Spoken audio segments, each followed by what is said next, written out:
Noam Chomsky, a renowned linguist and public intellectual, has been a vocal critic of the Anti-Defamation League, ADL, for several decades.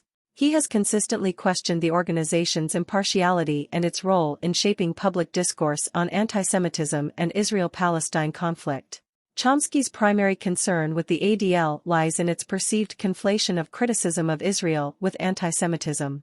He argues that the ADL's broad definition of anti-Semitism, which includes delegitimizing Israel, denying the Jewish people's right to self-determination, and applying double standards to Israel, effectively stifles legitimate debate and dissent.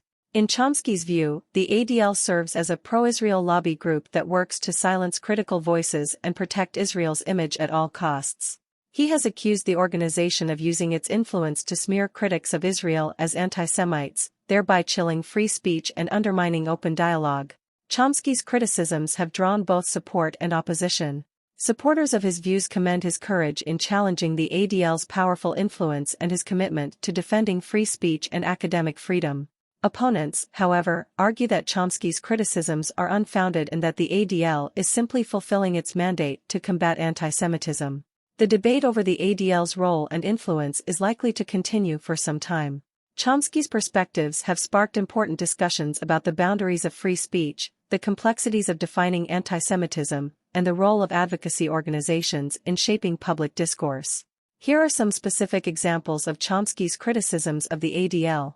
In a 2004 interview, Chomsky criticized the ADL for its McCarthyite tactics, accusing the organization of using smears and intimidation to silence critics of Israel.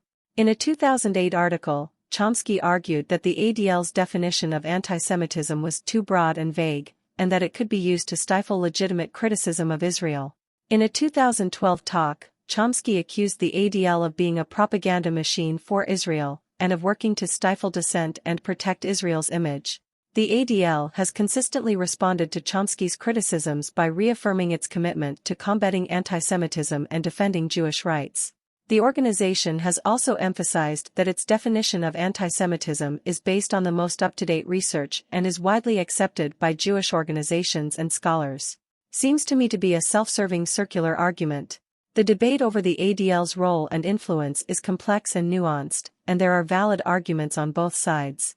Chomsky's criticisms have raised important questions about the boundaries of free speech, the definition of anti-Semitism, and the role of advocacy organizations in shaping public discourse. While supporters of the ADL maintain that the organization is simply fulfilling its mandate to combat anti-Semitism, Chomsky and other critics argue that the ADL's broad definition of anti-Semitism and its perceived close ties to Israel raise concerns about its impartiality and its potential to stifle legitimate debate and dissent.